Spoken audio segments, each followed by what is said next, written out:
காவேரி வந்து விஜய அந்த அளவுக்கு வந்து சூப்பரா பார்த்துக்கிறாங்க. அவங்களுக்கு விஜய்க்கு தேவையான விஷயங்களுக்கு எல்லாமே வந்து பார்த்து, பார்த்து செஞ்சுட்ருக்காங்க. இந்த சூழ்நிலை காவேரி வந்து விஜய்க்கு வந்து சொல்றாங்க, சீக்கிரமாவே நம்ம பாப்பாக்கு நம்ம செய்ய வேண்டியது எல்லாமே செய்யணும் அப்படின்னு சொல்லிட்டுருக்காங்க. அத கேட்டு வந்து விஜய் வந்து, "நீ என்ன சொல்ற காவேரி?" அப்படின்னோனே, ஏங்க இப்ப எனக்கு எத்தன மாசம்? 2 மாசம் கம்ப்ளீட்ன்னு சொன்னாங்களே காவேரி." ஆமாங்க.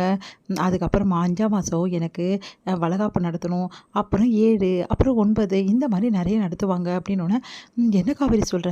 ஆமாங்க. இதெல்லாம் வந்து லைனா நடத்துவாங்க. எனக்கு நல்லாவே தெரியும் அப்படின்றாங்க. அத கேட்டுட்டு வந்து விஜய் எக்ஸைட் ஆயிறாரு. சரி காவேரி, சரி இப்போ உனக்கு வளகாப்பு பண்ணணும்னா, அது உங்க வீட்ல வந்து நம்ம சொல்லணும்ல, நீ பிரெக்னன்ட்டா இருக்கேன்னு சொல்லிட்டு. அப்போ வயிறு காமிச்சு குடுத்துறாதா? நீ சொல்லுவியா? சொல்ல மாட்டியா காவேரி? அப்படின்னோனே, சொல்லுவேங்க. சரி எப்ப சொல்லுவ காவேரி? அப்படின்னு. ஏங்க இப்போ இருக்க பிரச்சனை என்ன? நீங்க போலீஸ்க்கு வந்து மறைஞ்சிருக்கீங்கல்ல. இந்த பிரச்சனை தீர்ந்தோனே, எங்க அம்மாவுக்கும் ஒரு பிசினஸ் வச்சு குடுத்துட்டு அதுக்கப்புறமா நான் விஷயத்த சொல்லிடுறேன். விஷயத்த சொன்னோனே என்ன பண்ணுவாங்க எங்க வீட்ல, கண்டிப்பா நம்ம சேர்த்து வச்சுடுவாங்க. அதுக்கப்புறம் நம்ம வீட்டுக்கு வந்துட்டோனே, ஜாம் ஜாம்ன்னு எனக்கு எல்லா வளகாப்பும் நீங்க பண்ணிட மாட்டீங்க அப்படின்றாங்க. கண்டிப்பா பண்ணிடுவேன். அது நீ வரணுமே! நீ எங்க வர்றத பார்த்தா வர்ற மாதிரியே இல்லையே! உன் அம்மாக்கூட பிசினஸ் எப்போ ரெடி பண்ணுவ? எப்போ வீட்டுக்கு வருவ? எனக்கு ஒண்ணுமே புரியல காவேரி அப்படின்றாரு. ஏங்க கூடிய சீக்கிரம் எல்லாமே நடக்குங்க அப்படின்னோனே, காவேரி வீட்லேருந்து கால் பண்றாங்க. என்னடி என்ன பண்ணிட்டு இருக்க? அப்படின்னோனே, ஒண்ணும் இல்லக்கா இங்க வந்து அப்படின்னோனே, அப்போ விஜய் என்ன பண்றாரு, வேணும்னே வந்து காவேரி வந்து பின்னாடிலேருந்து ஹக் பண்றாரு. உடனே வந்து நெளியிறாங்க. "என்னடி என்னடி ஆச்சு?" அப்படின்னோனே, ஒண்ணும் இல்லக்கா ஒரு சின்ன வந்து என்னடி சின்ன?" அப்படின்னோனே, "இல்லக்கா ஒரு சின்ன கரப்பான்பூச்சிக்கா" அப்படின்னோம். "கரப்பான்பூச்சா? அத பார்த்து நீ பயங்கரமா கத்துவியே! என்னாச்சு உனக்கு?" "கத்த முடியலையேக்கா" அப்படின்றாங்க.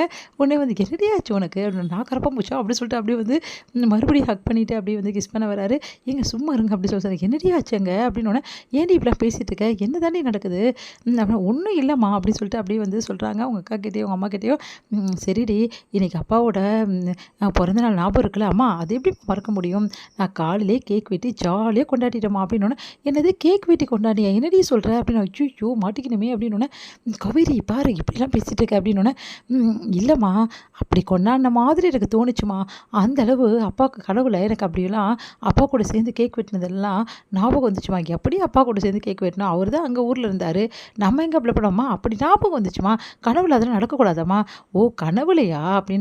ஆமாம்மா அப்படின்னு சொல்லிட்டு இருக்கும்போது, அப்பா ஞாபகமாவே இருக்காடி. நீ தான் அப்பா மேல ரொம்ப வந்து பாசம் வச்சிருப்ப. அவர் கூடயே சுத்திட்டு இருப்ப. அப்படின்னு. ஆமாம்மா எனக்கு அப்பா ஞாபகமாவே காலையிலேருந்து இருந்ததும்மா. உனக்கு ஒரு விஷயம் தெரியுமா? இங்க நான் வந்து அப்பா ஞாபகத்திலேயே இருந்தேம்மா. எனக்கு பழைய ஞாபகங்கள், அப்பா கூட இருந்தது எல்லாமே ஞாபகம். ஆமாடி எங்களுக்கும் கஷ்டமா இருந்ததுடி. நீ அங்க இருக்கும்போது நாங்க இங்க சாமி கும்பிட்டுட்டு இருந்தோம்டி அப்படின்னோனே, சரிம்மா நான் தான் வந்துடுவேன்ல. நான் இங்க சாமிக்கு விளக்கேத்தும்போது இங்க ஏத்துறாங்கம்மா. அதிலயே நான் சாமி கும்பிட்டேம்மா அப்படின்ட்டாங்க. சரிடி நல்லது அப்படின்னு சொல்லிட்டு இருக்காங்க. ரொம்ப நேரம் பேசிட்டே இருக்காங்க. விஜய் வந்து வேணும்னே வந்து காவேரி மேல தோள் மேல கை வைக்கிறது. அதுக்கப்புறம் காவேரி வந்து லைட்டா வந்து ஹக் பண்ண அந்த மாரி வேலை செய்றாரு. சும்மா இருக்கவே மாட்டீங்களா? இது வேலையா உங்களுக்கு? அப்படின்னு சொன்னாங்க. யாருடி? அப்படின்னோனே, யாரும் இல்ல யாரும் இல்லம்மா. ஒரு பூனை போச்சும்மா. என்னடி கரப்பான்பூச்சின்ற பூனைன்ற என்னமோ சொல்லிட்டு இருக்கேடி அப்படின்னோனே, சரிம்மா நான் அப்புறம் பேசுறேன் அப்படின்னு சொல்லிட்டு வச்சுட்டாங்க. என்னென்னமோ சொல்றா இவ. ஒண்ணும் புரிய மாட்டேங்குதுன்னோனே, ஏங்க இப்படிலாம் பண்றீங்க? நான் ஃபோன் பேசுறேன்னு தெரியும்ல. இப்படி பண்ணிட்டு இருக்கீங்க. காவேரி இதெல்லாம் ஒரு ஜாலி காவேரி. நீ அம்மா வீட்டுக்கு ஃபோன் பேசும்போது, நான் உன்ன சிணுங்குன மாரி செய்றது எவ்வளோ ஜாலியா இருக்கு தெரியுமா?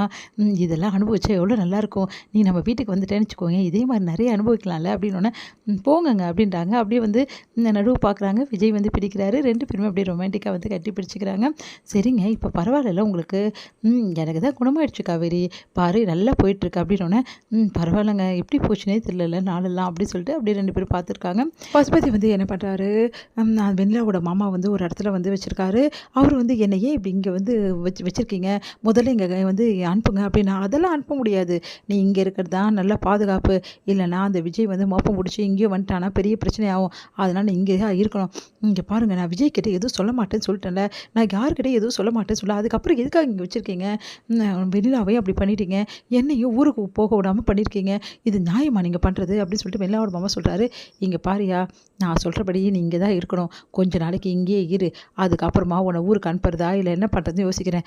ஊருக்கு அனுப்புவீங்களோ இல்லையோ, ஒரே நடி அனுப்ப கூட நீங்கள் வழி பண்ணுவீங்க. அப்படிப்பட்ட ஆள் தானே.